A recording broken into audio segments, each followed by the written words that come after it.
हरियाणा में विधानसभा चुनाव को लेकर मतदान 5 अक्टूबर को होना है। उससे पहले हरियाणा की धरती पर सभी राजनीतिक दलों के नेताओं के बीच जुबानी जंग देखने को मिल रही है। इसी कड़ी में बीजेपी के उम्मीदवार निखिल मदान के पक्ष में वोट की अपील करने पहुंचे असम के मुख्यमंत्री हेमंत बिस्वा शर्मा ने राहुल, सोनिया और भूपेंद्र सिंह हुड्डा पर जमकर निशाना साधा और कांग्रेस के खिलाफ भी जमकर हमला बोला। उन्होंने कहा कि कांग्रेस घोषणाएं ही करती है, जबकि बीजेपी घोषणाओं पर अमल करती है और जहां जहां बीजेपी की सरकार है वहां हम अपने वायदे पूरे कर रहे हैं। उन्होंने हरियाणा में बीजेपी की सरकार बनने का दावा किया। साथ ही उन्होंने नौकरियों को लेकर कहा कि बिना खर्ची पर्ची के नौकरी कांग्रेस में नहीं मिलेगी। भारत का जनता ने कांग्रेस को सुनने से मना कर दिया और एक प्रकार हमारा देश में सोनिया, राहुल, ये माँ बेटा का सरकार बनाने का जो कोई लोगों का सपना था, वो सपना में पानी फेंका। दोबारा तीसरा बार प्रधानमंत्री मोदी जी का ही शपथ हुआ। जैसे लोकसभा चुनाव में माँ बेटा का दुकान नहीं चला, मेरा विश्वास है हरियाणा चुनाव में भी बाप बेटा का दुकान बंद हो जाएगा। जरूर बाप बेटा का दुकान बंद हो जाएगा। हमने 1.5 लाख नौकरी दिया, लेकिन एक भी नौकरी के लिए हाई कोर्ट का केस नहीं हुआ। ना खर्चा का जरूरत हुआ, ना परसा का जरूरत हुआ, किसी का जरूरत नहीं हुआ। हमने 1.5 लाख युवाओं को हमने नौकरी दिया। हरियाणा चुनाव को लेकर बीजेपी ने पूरी ताकत झोंक दी है।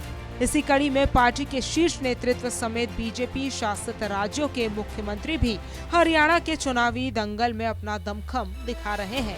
सोनीपत से सनी मलिक, सूर्य समाचार। हरियाणा में विधानसभा चुनाव को लेकर मतदान 5 अक्टूबर को होना है। उससे पहले हरियाणा की धरती पर सभी राजनीतिक दलों के नेताओं के बीच जुबानी जंग देखने को मिल रही है। इसी कड़ी में बीजेपी के उम्मीदवार निखिल मदान के पक्ष में वोट की अपील करने पहुंचे असम के मुख्यमंत्री हेमंत बिस्वा शर्मा ने राहुल, सोनिया और भूपेंद्र सिंह हुड्डा पर जमकर निशाना साधा और कांग्रेस के खिलाफ भी जमकर हमला बोला। उन्होंने कहा कि कांग्रेस घोषणाएं ही करती है, जबकि बीजेपी घोषणाओं पर अमल करती है और जहां जहां बीजेपी की सरकार है वहां हम अपने वायदे पूरे कर रहे हैं। उन्होंने हरियाणा में बीजेपी की सरकार बनने का दावा किया। साथ ही उन्होंने नौकरियों को लेकर कहा कि बिना खर्ची पर्ची के नौकरी कांग्रेस में नहीं मिलेगी।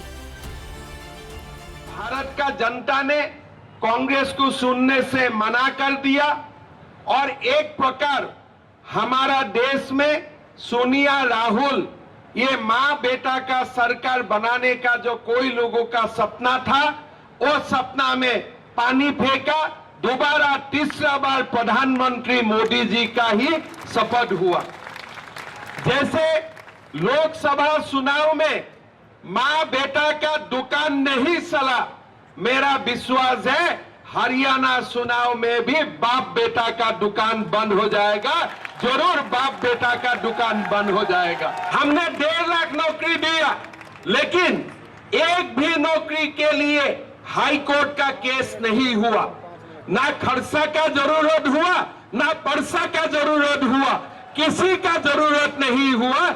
हमने 1.5 लाख युवाओं को हमने नौकरी दिया। हरियाणा चुनाव को लेकर बीजेपी ने पूरी ताकत झोंक दी है। इसी कड़ी में पार्टी के शीर्ष नेतृत्व समेत बीजेपी शासित राज्यों के मुख्यमंत्री भी हरियाणा के चुनावी दंगल में अपना दमखम दिखा रहे हैं। सोनीपत से सनी मलिक, सूर्य समाचार।